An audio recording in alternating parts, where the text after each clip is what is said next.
Gloria a Dios, gloria al Señor. Vamos a buscar en el segundo libro de Samuel, capítulo 14, versículo 19. Dice la palabra: y el rey dijo: ¿no anda la mano de Joab contigo en todas estas cosas? La mujer respondió y dijo: vive tu alma, rey, señor mío, que no hay que apartarse a derecha ni a izquierda de todo lo que mi señor el rey ha hablado, porque tu siervo Joab, él me mandó, y él puso en boca de tu sierva todas estas palabras. Para mudar el aspecto de las cosas, Joab tu siervo ha hecho esto, pero mi señor es sabio conforme a la sabiduría de un ángel de Dios, para conocer lo que hay en la tierra. Señor, te damos gracias. Hoy nos humillamos delante de ti, Señor. Gracias por permitirnos nuevamente, Señor, estar en tus atrios, en tu presencia. Gracias por permitirnos alabarte, Señor, y sentir tu presencia en medio de nosotros, porque tu palabra dice que tú habitas en medio de la alabanza de tu pueblo. Señor, te pedimos que nos continúes ministrando en el nombre de Jesús. Amén. La Nueva Versión Internacional. ¿Acaso no está Joab detrás de todo esto? La mujer respondió: tan cierto como que mi señor y rey vive, su pregunta ha dado en el blanco.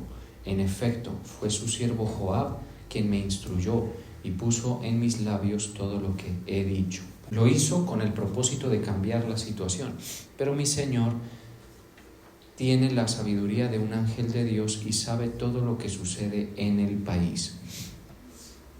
Bueno, aquí encontramos este diálogo que se presenta entre el rey David y una mujer que fue enviada por el general del ejército Joab, con una historia al rey David que tenía un propósito, y era alterar, digamos, o tocar el corazón de David respecto de un acontecimiento que había ocurrido con la familia del rey. Para ponernos en contexto, básicamente lo que ocurrió fue que uno de los hijos de David, de nombre Amnón, violó a una de sus hermanas. Eso es pues espantoso, ¿no? Lo que uno menciona.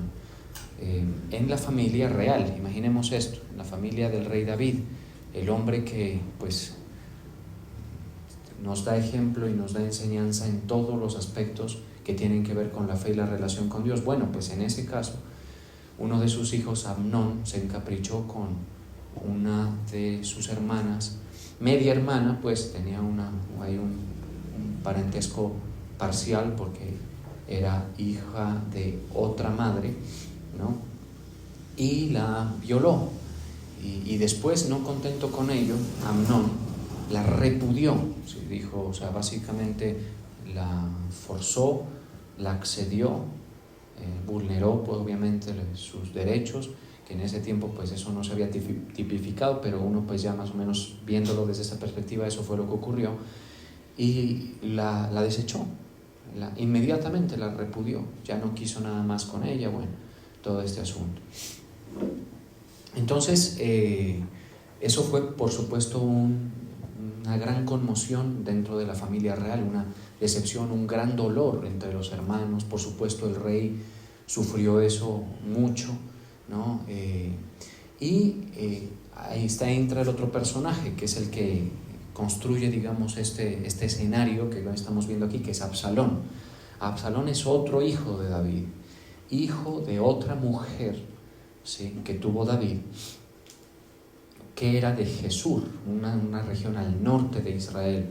No era Israel, era un pueblo, digamos, pagano, era un pueblo distinto, con cultura distinta, con tradiciones distintas. Pues Absalón se enojó en tal medida que planeó la venganza y mató a su hermano Amnón. Entonces ya la cosa va tomando un color, un tinte, pues ya que incluso hasta las más histriónicas de los dramas pues se quedan como un poquito cortos, ¿no? Porque imagínense eso, ¿no? En la familia del rey David.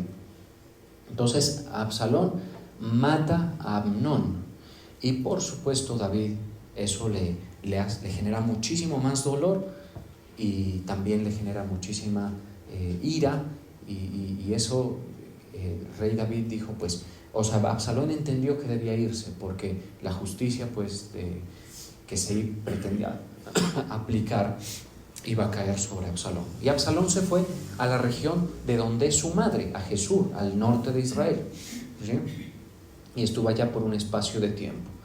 Bueno, ¿qué ocurrió mientras Absalón no estaba? Estas son cosas interesantes que nosotros podemos ir relatando y entendiendo para nuestro provecho. Mientras Absalón no estaba, el rey David, imagínense, el dulce cantor de Israel, el David de las victorias, el David, digamos, del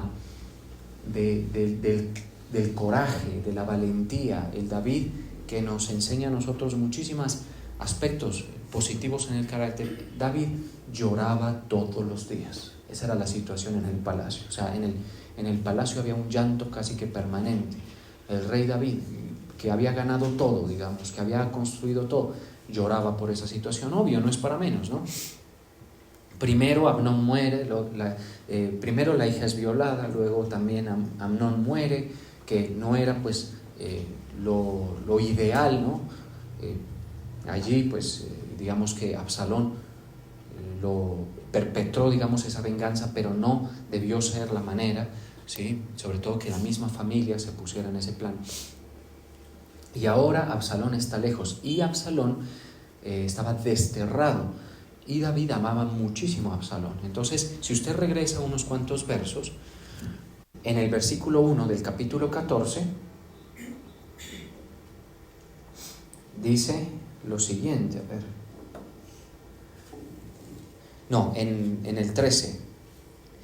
En el 13:37 dice, segunda de Samuel 13:37 dice, mas Absalón huyó y se fue a Talmai, hijo de Amiud, rey de Jesús, y David lloraba por su hijo todos los días, dice, todos los días. O sea, por Amnón también lloraba, por supuesto, pero aquí se ve que lloraba por su hijo todos los días. O sea, un dolor fuertísimo, ¿no? De tener que, o sea, de ver la situación de que su hijo pues se había ido en la peor de las posiciones, digamos, en una condición prácticamente pues de enemistad, de cero diálogo y todo eso.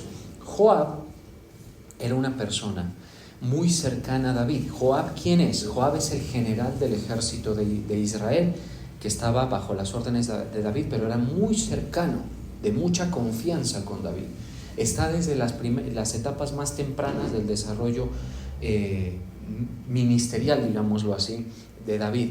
Y en esa situación, Joab aparentemente muestra un deseo positivo. Dice, como eso ya está en el primero, conociendo Joab 14:1, entonces segunda de Samuel 14:1, conociendo Joab, hijo de Sarbia, que el corazón del rey se inclinaba por Absalón, envió Joab a Tecoa y tomó de allá una mujer astuta, y aquí viene el tema, ¿no? Entonces a Joab y los hijos de Sarbia en general, si por algo se caracterizan es que son muy buenos peleadores, digamos, luchadores.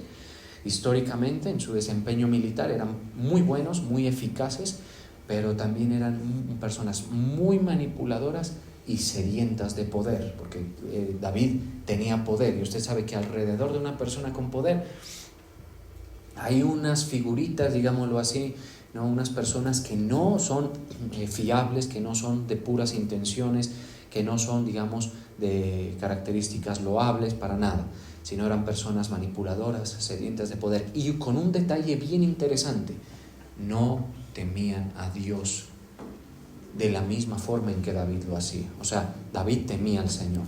David tuvo sus deslizamientos, claro. Uno de ellos es este, que poco se habla, que hoy vamos a tratar de detallar, pero estos hijos de Sarbia no temían al Señor. Incluso desobedecían a David a sus espaldas, hacían cosas que no debían hacer, que el rey David les prohibía.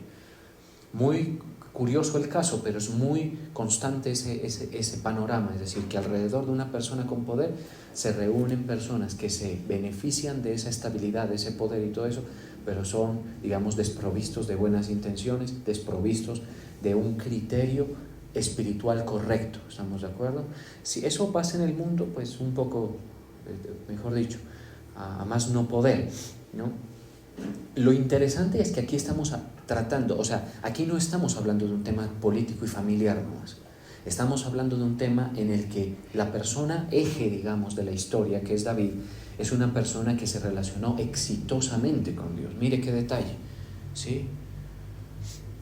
Y mire ese nivel de problemas que tiene. Yo puedo estar seguro que a la luz de esto, muchos de los problemas que nosotros vivimos, pues creo que palidecen, ¿no? Se vuelven prácticamente un eufemismo, digamos, a este panorama, a esta expresión, a esta narrativa que cuenta la Escritura. Ahora, la pregunta es por qué una persona de tales niveles, digamos, de devoción al Señor y de respeto por su voluntad y de compenetración con su sentir, porque recordamos que David se lo describe en la Escritura como el hombre conforme al corazón de Jehová, conforme al corazón de Dios. Bueno, la respuesta es sencilla: un error dentro de una serie de errores. O sea, David no funcionó perfectamente en los aspectos, en todos los aspectos. En las decisiones espirituales más relevantes, ese donde ponía el ojo, digamos, ponía la bala, ¿sí? Pero en los aspectos, por ejemplo, emocionales, no se lo ve tan acertado. Y también le lastra o le perjudica, atención, que culturalmente no había, digamos, estigma sobre la poligamia, por ejemplo. Entonces ahora nosotros tenemos sobre nuestra sociedad y cultura algo que puede considerarse como un estigma sobre la poligamia. ¿Qué significa eso? Que la gente no es bien vista, digamos, ¿no? Una persona que tiene muchas esposas, muchas mujeres, no es positivo eso, no se lo ve bien, ¿sí? Es digamos, una posición contraria a la moral que Cristo nuestro Señor vino a restaurar. ¿Por qué es diferente hoy, a pesar de que estamos viviendo tiempos morales decadentes, al tiempo de David? La respuesta es que Cristo no había venido y todavía no había sido restaurada parcialmente esa moral que la Iglesia se encargó de construir, estamos de acuerdo, por años, conceptos de moral. Por ejemplo, la monogamia. La monogamia es conveniente. Hay gente que dice, no, pero es que esto genera problemas, restricciones. Mucha gente, si es honesta, hombres y mujeres dirían, pues no lo veo yo tanto problema, en otras culturas sucede. Pero al aumentar el número de factores, de uniones, de alianzas, se aumentan también los riesgos y las posibilidades de problemas. Sí, y eso lo vemos en todos. Salomón cayó por eso. Ahora, David tenía unas mujeres, por ejemplo, que, digamos, brillan por su buena condición espiritual. Por ejemplo, podemos mencionar a Betsabé, también podemos mencionar a Abigail, sí, pero hay otras que quién sabe. Y vea dónde se levanta una mujer David, en Jesús, ¿sí?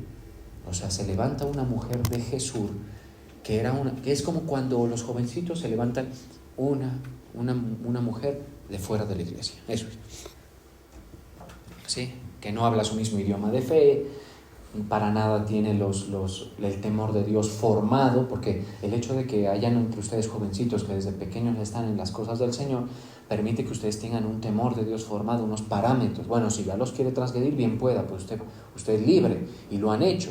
Y hay otros jóvenes más alevosos y atrevidos que mandan a la porra todo, ¿sí? Creyendo, claro, que se van a comer el mundo, que mejor dicho, no ha habido mentes como las de ellos, innovadoras, que cuestionan a sus padres en sus formas de conducirse, porque ellos son brillantes y novedosos, y ellos son así. Entonces, pero eso es un delirio de ellos, ¿estamos de acuerdo?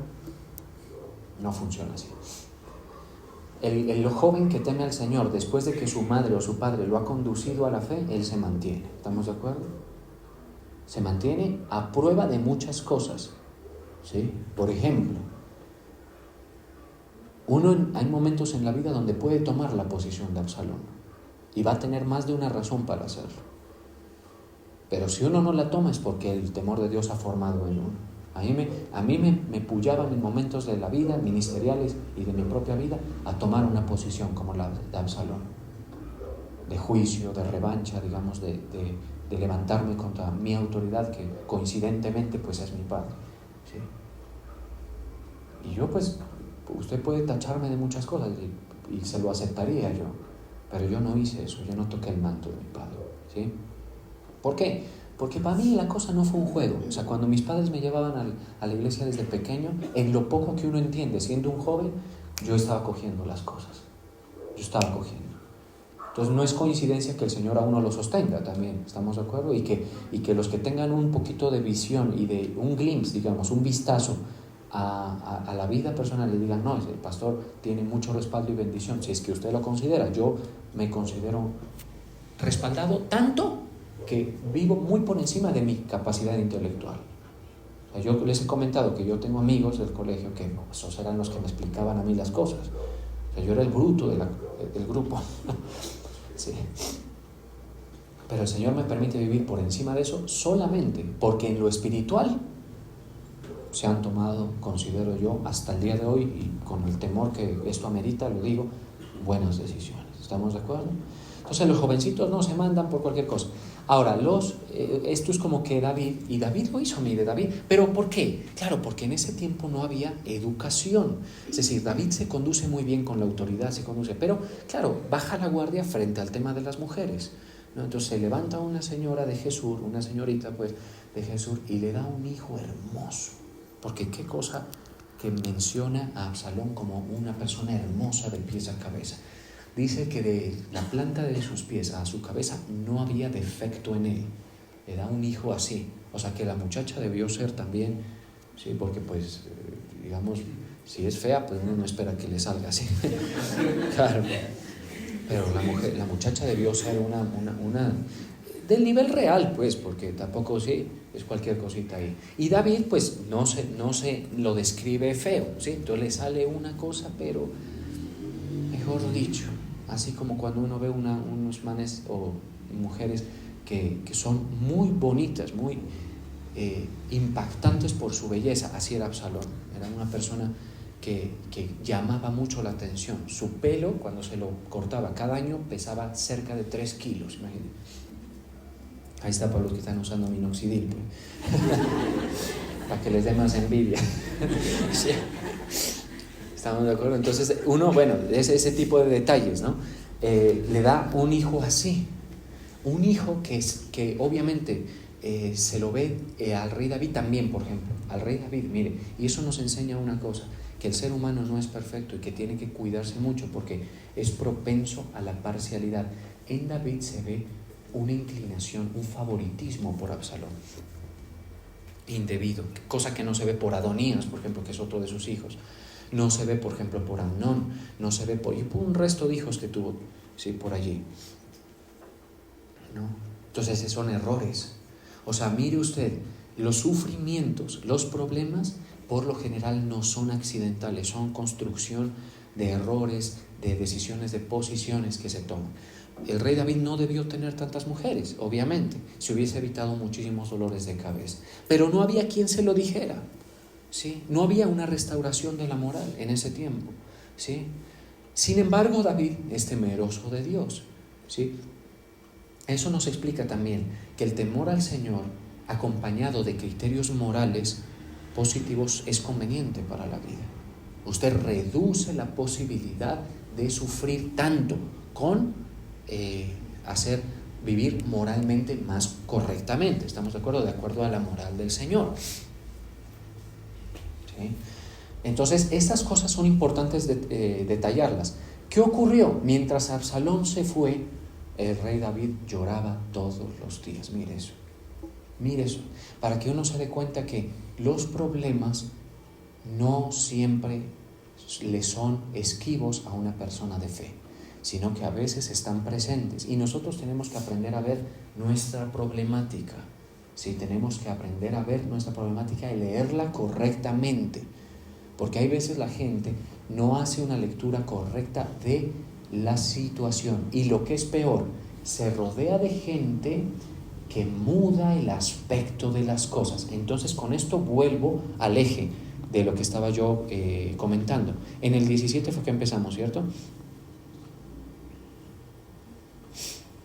No, en el 19, eso, allí. Entonces Joab, en su intención más malintencionada que otra cosa, le dice, vamos a hacer traer a Absalón.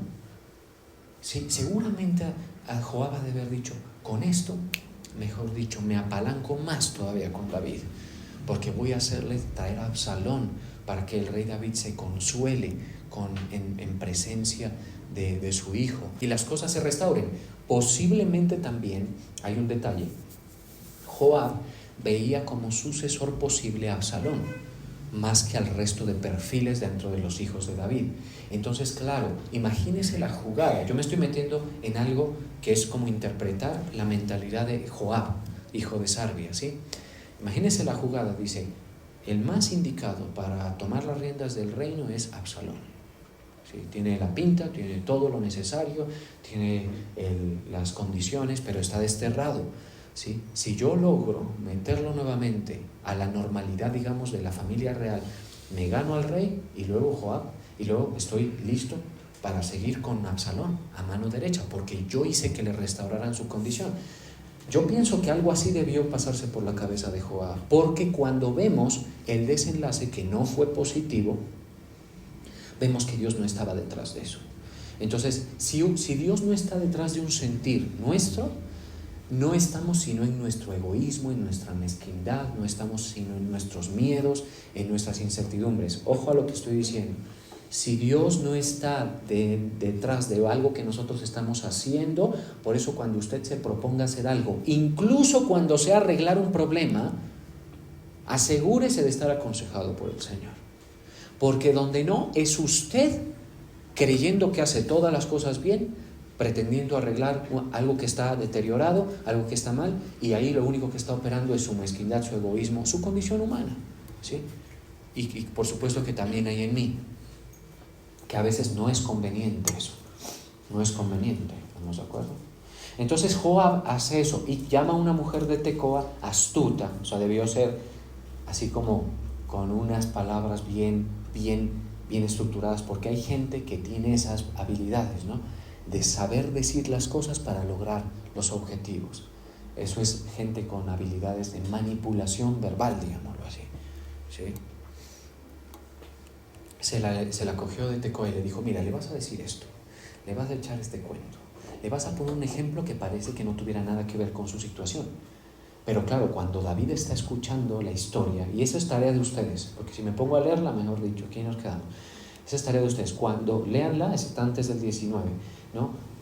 Cuando el rey David comienza a escuchar la historia, inmediatamente piensa en Absalón y se da cuenta de lo que pasa.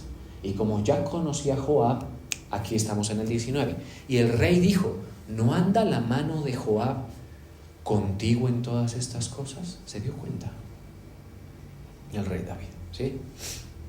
La mujer respondió, pero vamos a leerla en la Nueva Versión Internacional, que me parece que es más fácil de entender.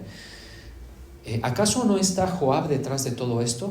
La mujer respondió, tan cierto como que mi señor y rey vive, su pregunta ha dado en el blanco. En efecto, fue su siervo Joab quien me instruyó, o sea, la libreteó en otras palabras, y puso en mis labios todo lo que he dicho. ¿Sí? Lo hizo con el propósito de cambiar la situación. Y aquí viene el asunto, mis queridos hermanos. Miren, ahí si me permite, vamos a volver a la Reina Valera, porque es de las versiones que yo manejo, que son cerca de 10, junto con otra, las dos únicas que le dan un sentido que realmente se compenetra con lo original, ¿no? En el 20 dice, en la Reina Valera de 60, para mudar el aspecto de las cosas. ¿No le parece como similar a usted esa operación a la que hace el enemigo de Dios, Satanás? Satanás le encanta y es experto en mudar el aspecto de las cosas, que las cosas no se llamen por su nombre, sino cambiarle el nombre a las cosas, ¿sí? cambiar el aspecto de las cosas. Entonces usted ve una problemática en su vida, una problemática social, y entonces cuando no está usted bien anclado a la verdad, el enemigo le cambia el aspecto, le muda el aspecto de las cosas, las comienza a ver como no son, ¿sí? Las comienza a ver como no son. Si tiene un problema con su hijo, usted comienza a entender mal el asunto, ¿sí? Incluso a veces la gente dice, yo fallé. A veces yo he encontrado eso. Mira, hay gente que se le ha ido el hijo de la iglesia, ¿no? O han tenido algún fracaso en una situación. Y saben que piensan que la iglesia falló, que no están haciendo bien en X o en Y razón, en situaciones. Pero cuando eso no es otra cosa que la operación de tres cosas. O bien, de que usted tiene un consejero al estilo de Joab, ¿sí? Que utilizó una actriz, digamos, para eso, ¿sí? Y le muda el aspecto de las cosas y usted no las entiende bien, o usted es esa misma persona que percibe las cosas como no son y se engaña a sí mismo, o una tercera posibilidad muy, muy recurrente es que Satanás cambie las cosas. Por eso cuando a Eva se le presentó, le dijo, con que Dios os ha dicho que no pueden comer de ningún árbol del huerto. ¿Recuerda? ¿Recuerda eso, iglesia? Así le dice Satanás. Con que Dios os ha dicho que no pueden comer de ninguno. ¿Eso dijo Dios? ¿Se da cuenta la operación? ¿Qué está haciendo? Mudando el aspecto de las cosas. Porque usted cuando no tiene claro el verdadero aspecto de las cosas, usted se equivoca. Y hay equivocaciones tan potentes, digamos, que pueden hacerle perder su alma. Por eso es que, por ejemplo, el Evangelio, ¿no? Hago un pequeño paréntesis aquí. Si usted no se percibe pecador y necesita del Salvador, usted cambie el aspecto de las cosas. Entonces Dios está ahí, yo no sé para qué, ¿sí? Mire esto, ¿para qué vino Cristo a la tierra? Una pregunta que, perdónenme, pero el Papa no pudo responder hace unas cuantas semanas. Le hicieron esa pregunta que no sabía. Coger ese hábito, hermano. Pero obviamente, ¿yo quién soy? Un pobre pequeñito con influencia limitada acá en esta región, ¿sí? Pero no sabe. ¿Cómo que no sabe? Si la respuesta está en la Escritura. ¿Se las recuerdo? Porque de tal manera amó Dios al mundo que dio a su Hijo unigénito. Por eso vino Cristo, nació, para que todo aquel que en Él crea no se pierda, el pecador que en Él cree, sino que tenga vida eterna. ¿Y qué pasa si tú no te percibes como pecador y cambias mudas el aspecto de las cosas? Es que yo no le he hecho mal a nadie, es que mi abuela solo hace hojaldras porque se vaya al infierno, ¿sí? Ese tipo de cosas, ¿sí? Es que yo conozco a mi mamá, es solo amor, en ella no hay pecado. ¿Por qué? ¿Por qué se va a ir? El enemigo mudando el aspecto de las cosas. Cuando la persona de la que estamos hablando es pecadora, igual que tú, no va a poder dejar de pecar en su pensamiento, en su actuar, hasta que se muera. Y si se muere en sus pecados, el juicio de Dios cae sobre esa persona por pecador. Lo que dice en Ezequiel: todas las almas son mías, el alma de los padres y el alma de los hijos. El alma que pecare, esa morirá. Ese es el verdadero aspecto de las cosas, ¿cierto? ¿Le parece distinto a lo que el mundo vende? ¿Sí? Y que Dios te va a bendecir, y que Dios te va a ayudar, y que una cosa, y que tú vamos a sacar tu potencial, y que eres cualquier cantidad de cosas. Sí. Que Dios te ama como eres, y que entonces son cosas que no son la lectura correcta del aspecto de las cosas, son aspectos mudados de las personas. Y la gente vive engañada. Pues es que a uno se le atreven a decirle a uno que si Dios es amor, ¿por qué ese rechazo contra el homosexualismo? Y el aspecto real de las cosas es que eso no es sino un pecado que Dios abomina, como el de la mentira, como el del adulterio, como el fraude, como todos los demás. Lo que pasa es que, claro, tú nunca vas a ver un ladrón, porque socialmente no hay esa permisividad. Nunca vas a ver un ladrón diciendo: dignifíquenme esto que yo soy, es que yo me percibo así, aguántenme. Nunca va. ¿Sí se da cuenta? mudando el aspecto de las cosas. Dejemos de hablar del Evangelio, aunque en que ese aspecto es el clave aquí. Sí, yo se los he hablado muchísimo. Ojo que no lo coja usted muriendo en sus pecados. Interprete bien lo que Cristo vino a hacer. ¿Sí? Pero bueno, ya voy a parar porque con eso, pues, eso tienen ahí un montón de material respecto de eso. Pero entonces muda la situación, o sea, la lectura de un problema, y hace que la persona no maneje bien la decisión. Y sabe, David se da cuenta que lo están manipulando, pero la parte emocional es tan frágil de todos nosotros, y por supuesto de David no es la excepción, que cae.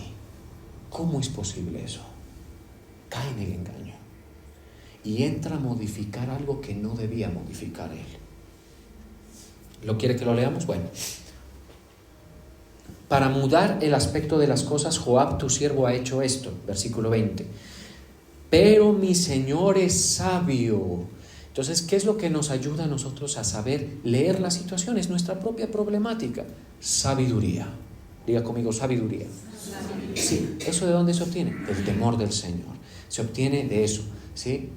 Y también se obtiene de la educación en la iglesia y de la lectura y todo eso. Pero hay gente más sabia que otra. ¿Qué sabe? Por ejemplo, hoy Colombia vive unas problemáticas, ¿no? La mayoría de gente es desorientadísima. Llaman bueno a lo que es malo, a lo malo llaman bueno. Creen que una persona X es la solución cuando es precisamente todo lo opuesto. ¿Sí? Confunden una cosa con la otra, no tienen claridad. ¿Sabe qué? Es un pueblo torpe. Y hay ciudades de Colombia que son especialmente torpes, malos votando, hermano. Votan por malos administradores, por malos gestores en general. ¿Sí? ¿Por qué? Tienen el aspecto de las cosas mudado. Y esta sociedad en la que vivimos casi que todo lo tiene mudado. Todo lo tiene al revés, todo lo tiene vestido diferente. ¿Sí? Bueno. Pero mire usted para que se dé cuenta que el rey, cuando nosotros tenemos comprometido el sentimiento, es aún peor. Por eso es que yo hace un tiempo hice una predicación que se tituló La Tóxica, ¿sí? Pueden ir consultar en el canal. Y lo curioso de esa predicación es que yo dije algo, Sansón cayó en el estado de enamoramiento. Y cualquiera que lo ve dice, no, pues es que usted, claro, como usted no se enamora de nadie, ese corazón de piedra que tiene usted, con usted no se puede, ¿sí? Entonces, claro, uno dice, sí, hola, yo soy la normal. Y cualquiera diría, no, es que él no se casó enamorado de la pastora. No, yo me casé enamorado, pero ¿sabe una cosa? En sujeción, es emocional al Señor, muy distinto. Yo nunca puse un gusto personal por encima de mi vocación al Señor. Es muy distinto, ¿estamos de acuerdo? De hecho, yo le dije al Señor, Padre eterno, provéme a alguien que no me lastre en mi vocación, provéme a alguien que sea conveniente, y yo estoy dispuesto a amar a esa persona. Imagínense. Ya luego, bueno, viene la persona que es hoy mi esposa, y yo encuentro en ella unas virtudes, unas cosas que ya involucran mi alma, y ya yo comienzo a sentir cosas por ella y todo, pero eso es después. Así que abra bien los oídos quienes vayan a dar ese paso para que no, pues la embarren, ¿sí? Pero Sansón no. Entonces, ¿qué pasa? Sansón se enamora de Dalila, cae en ese estado, ¿sí? Y ahí es muy fácil de manipular. David le ocurrió lo mismo. Ahora, con todo esto cualquiera diría, no, pues el pastor es mejor que los dos juntos. No, tengo mi respeto, ¿sí? Pero, bueno, estoy en una condición superior a ellos, ¿no? Y usted dirá, ¿por qué? Atrevido, demuestre. Por esto, el más pequeño del reino de los cielos es mayor que Juan el Bautista. ¿Por quién? Por el Espíritu Santo. ¿Se da cuenta? O sea, uno tiene al Espíritu Santo. Si eso no hace algo en su vida, si usted no tiene una lectura real del aspecto de las cosas con el Espíritu Santo, o bien no lo tiene, o otra cosa es que lo tenga apagado. ¿Sí? Entonces ahí está el asunto. Sin embargo, tengo que andar así, hermano, como una mosca, pendiente a no equivocarme, porque yo sí considero que es mucho lo que puedo perder. aunque de lejos parezca que sea poco lo que tenga yo. Yo tengo mucho que perder. Y el enemigo a veces, el enemigo se quiere meter a mi familia, a mi casa, a mudar el aspecto de las cosas.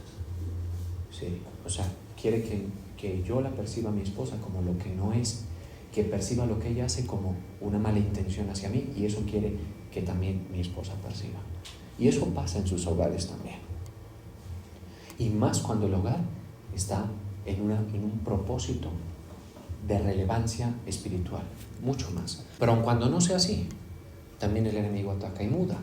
Entonces por eso es que las relaciones hay que limpiarlas espiritualmente, porque a veces hay una mano negra por ahí, que en este caso es la de Joab, pero que acá podemos decir que es Satanás, que hace que las cosas se perciban de una forma diferente. Y tengo que luchar, yo he luchado, mi esposa ha luchado, ¿sí?, contra el hostigamiento espiritual, para destruir lo que es conveniente, ¿sí? Hay gente que ya se ha dejado ganar ese, o sea, les tiene metido unos golazos el enemigo, a nivel de las relaciones de pareja y todo eso, los tiene goleados, ¿sí? No dan pasos a veces porque son muy cobardes para hacerlo, ¿sí? Pero a veces. Pero el caso es que, ojo, lo que le estoy diciendo, ojalá le sirva para que usted sepa qué consejo es el que debe buscar, ¿sí? Entonces, en el caso de Joab, le manda, y David cae. Oiga, mire, ¿por qué cae? Porque a pesar de que se da cuenta, dice, voy a hacerlo traer. Mire esto. Entonces el rey dijo a Joab, he aquí yo hago esto, ve y haz volver al joven Absalón. Ahí comenzó otro error. Yo pregunto, si Absalón se quedaba en Gesur, ¿hubiese habido tal rebelión como la que Absalón perpetró? Más adelante, con los años, Absalón se vuelve enemigo del rey. Lo hostiga, lo saca del palacio, se acuesta con sus mujeres. Un irreverente como pocos. Ese agraciado y apuesto hombre, hijo del rey. ¿Me está escuchando? Hace todo eso. Porque hay cosas que cuando tú las entiendes, aunque sean un problema y estén frente a ti, el consejo del Señor te dice quieto. Tienes que llorar, llóralo, pero te quedas quieto. ¿Sí? ¿Me está escuchando? A veces Dios le dice quieto. A ver, intenta arreglar eso, a ver si no te genera otro problema más grande. Sí. Porque el aspecto real es el que hay que ver. Por eso cuando ustedes vienen a consejería, uno se ocupa, uno dice, a ver, vamos a entender cuál es la problemática. Y a veces cosas que a ustedes les parecen monumentales, a uno, perdónenme, no se ofendan por eso que voy a decir, tómenlo con sabiduría, digamos con una humildad. Uno le parece juego de niños a nivel de resolverlo como problema. Pero es porque uno lo ve desprovisto de emociones. Eso es conveniente, ¿no le parece? Que su pastor tenga que gestionar un tema suyo y esté desprovisto de la emoción que usted le va a decir lo que es. Le va a decir lo que es. Y eso, además, con la asistencia del Espíritu Santo y con el conocimiento de la palabra, que entre más uno lo tenga, pues mejor. ¿Sí? Entonces les dicen, porque uno no tiene comprometido las emociones, entonces uno resuelve eso, dice, yo haría esto, pum, pan, y se resolvió el problema. O no haría nada, porque él no es el culpable. ¿Sí? Hubo una señora que me decía hace un tiempo, pastor, es que mi hijo está metiendo vicio y antes venía a la iglesia y es que se burla de mí y todo eso y a mí me da ganas de irlo a buscar. Quieta, le dije, quieta. Que pruebe lo que tenga que probar en el mundo. Porque él no se fue porque tú lo sacaste, o porque la iglesia no fue suficiente, o porque la iglesia no fue suficientemente contemporánea, moderna o entretenida para que no le gustara. Se fue por caprichoso y rebelde. A la voz de Dios. ¿Sí? Ahí vas a ver tú qué vas a hacer con eso. ¿Sí? Mi esposo se fue también, dice, ¿qué hago? Y mi esposo me hostiga, me insulta, me dice cosas. Duro. ¿Sí? A veces uno dice, no, pues que se vaya, porque hay gente entre ustedes que tiene su esposo que antes congregaba aquí y ahora se asiste en otra iglesia. Y son de un comportamiento muy malo a nivel en el hogar. Y yo a veces dijera, no, entonces la iglesia dividió la pareja. No, la dividió ese señor, ¿estamos de acuerdo? En su desobediencia, en su terquedad, en su obstinación. Y entonces, ¿qué te voy a decir a ti yo? ¿Que te vayas con él? No, porque yo tengo que responder por tu alma. ¿Estamos de acuerdo? Tampoco te voy a decir, divórciate. No, hay cosas que uno sabe que tiene que dejar quieto. Así eso significa llorar todos los días. No yo. Hasta que llegue el momento en el que el Señor nos muestra un camino de salida, ya que no esté comprometido a las emociones. Bueno, ¿qué ocurrió con David? Lo hace traer a Absalón, pero claro, el enojo de David, o sea, David extrañaba a Absalón, pero también estaba muy enojado con él. Y lo hace traer y nunca se vieron. ¿Para qué entonces lo hace traer? ¿Se da cuenta? Así son las soluciones humanas cuando no están aconsejadas por el Señor. Lo hace traer de Jesús y nunca se vieron. ¿Qué ganó David con eso? Decía, no, ya está aquí en el territorio, qué rico, pues ya es distinto porque está aquí.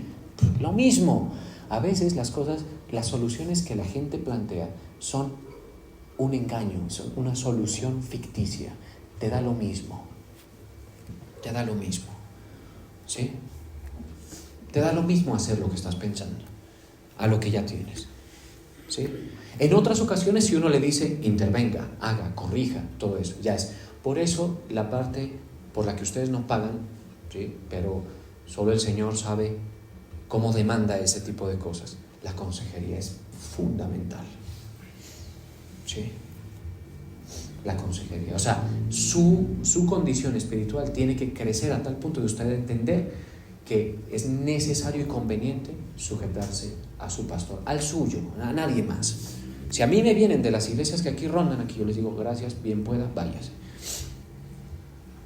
Sí. A su pastor. ¿Cuál es su pastor? El que Dios usó para revelarle el evangelio de Cristo y que usted nazca de nuevo. Eso es todo el tema. Eso es. ¿Sí? Pero ojo a esto. Por ejemplo, David no consultó a los profetas y podía hacerlo. ¿Debo traer a Absalón? Posiblemente. Yo no quiero añadir a la escritura, pero posiblemente le dicen, no lo traiga. Primero, porque estando aquí no lo vas a poder ver. Y segundo, estando aquí, él en su rencor y en su condición. ¿Por qué? Mira, hay un detalle. ¿Qué le dirían en Jesús a Absalón? Le dices que tú hiciste lo correcto. ¿Cómo es que te tiene desterrado David? Si fuiste el único con los pantalones para vengar a la violación de tu hermana. Eso le decía. Esos son los consejeros del mundo. Eres el único, ¿sí? O sea, cuando Absalón vuelve, él no vuelve con un sentir, yo hice mal en tomar venganza, en usurpar el lugar de Dios, porque al final del día la venganza es de Dios, ¿cierto? Y vaya que viene una, que la Biblia dice que es el día de la venganza. Vamos a ver eso. O sea, si usted me dice, no, pero Dios parece que no se venga de nadie. Bueno, ya te voy a demostrar que no es así, que es un error, que es una imprecisión. ¿Sí? Si alguien lo encuentra, día de la venganza.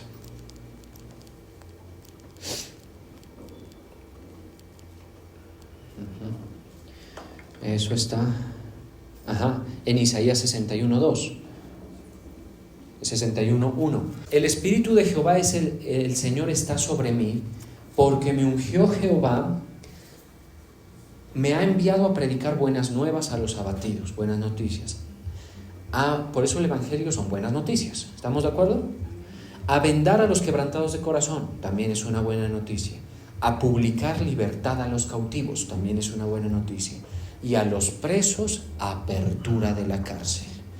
2. A proclamar el año de la buena voluntad de Jehová, ojo a lo que viene. ¿Y qué cosa? Y el día de la venganza. A eso me envió a mí el Señor. Y a todo aquel que ha confiado sus misterios para que los vaya a pregonar a la gente. Sí, o sea, ¿Dios se va a vengar? Por supuesto que sí. Ahí llama cuentas al violador impune, al guerrillero impune, al corrupto, a la mujer que no cumple su función, al hombre que no provee para su casa. Ahí los llamo. Al incrédulo, al blasfemo, al mentiroso, al desordenado sensualmente. Ahí lo va a llamar. ¿Sí? O sea, tranquilo, que la cosa va marchando. ¿Sí? La cosa va marchando. ¿Sí? Pero entonces, si él hubiese consultado, si el rey David hubiese consultado después, le hubiera dicho, no lo traigas, porque viene. Y Absalón no viene humillado. Absalón viene como diciendo, bueno, ya estoy aquí, pues no me pueden tocar, porque ese es otro criterio, otro error de David, ¿no? Digamos que sus hijos se llegaron a percibir así como intocables, ¿no? Esto es algo, por ejemplo, que mi padre nunca me dejó sentir a mí. A mí me decía, ¿me das la talla en la alabanza? O hay 2 o 3, y en esa época sí que habían 2 o 3, 4 o 5 que te pueden reemplazar. Y una vez llegó una mujer que era mejor que yo, graduada de la universidad. Yo nunca fui a la universidad como baterista, y me dijo, así como ella tienes que tocar en tanto tiempo. Yo dije, Dios mío. ¿Sí? En otras ocasiones me hacía sentir mi padre que si yo pisoteaba los privilegios, no por ser hijo iba a tener consideración, y me disciplinó muchas veces. Entonces uno, claro, se da cuenta, parece ser que David es excelente en oración, pero a nivel de la educación de sus hijos un poco ausente, y eso es muy característico de personas muy exitosas, que están en una campaña, que están viajando, que están en una cosa, están en la otra, ¿sí? Y David se mantenía así, viajando, conquistando, recibiendo regalos del rey de Tiro, rey de Dios no sé qué, en relaciones, en todo eso, y a veces los hijos, que tuvo una chorrera, descuidados. ¿Estamos de acuerdo? Entonces eso es una cosa. ¿Cómo vemos que se percibe Absalón? Se percibe intocable, o sea, él no se lo puede tocar, ¿no? Bueno, vamos a seguir leyendo después de haber ido allá a Isaías. Volvamos. Entonces dijo, mas el rey, dijo, se levantó Joab, mire lo que dice Joab, y Joab se postró en tierra, manipulador, diga conmigo, manipulador, ¿sí? E hizo reverencia, y después que bendijo al rey, dijo, hoy ha entendido tu siervo, por eso les decía todo lo de Joab, que he hallado gracia delante de los ojos, de tus ojos, rey, señor mío, porque ha hecho el rey lo que su siervo ha dicho. ¡Qué error! Hacer lo que una persona impía, manipuladora y desprovista de la luz del Señor le aconseja. Ojo con eso, pues. A ver quién se va a dejar usted que la aconseje de aquí en adelante. Se levantó luego Joab y fue a Jesús y trajo a Absalón a Jerusalén. Mas el rey dijo, váyase a su casa y no vea mi rostro. Y volvió. Entonces, ¿para qué? ¿Se da cuenta? Y volvió Absalón a su casa y no vio el rostro. De ahí en adelante ya nunca más hubo. Por ahí se encontraron, hubo una situación en la que se encontraron, pero de ahí distancia total. Y Absalón comienza a tener estas pretensiones, seguramente por consejeros, ambiciones personales que tienen que ocupar, que David está haciendo mal las cosas, que tienen que ocupar. ¿Eso acabó en qué? Acabó en un tiempo de dolor muy grande para el rey David, un tiempo de decadencia grande para el reino, y finalmente con la muerte de Absalón, porque hay cosas que solo la soluciona la muerte. ¿Cómo es? Solo la soluciona la muerte. Ahora, un detalle interesante en lo que David no se equivocó, mire, porque no quiero dejar de mencionar ciertas cosas importantes. El rey David lloraba todos los días. ¿Usted ha visto un salmo del rey David en la que menciona a Absalón?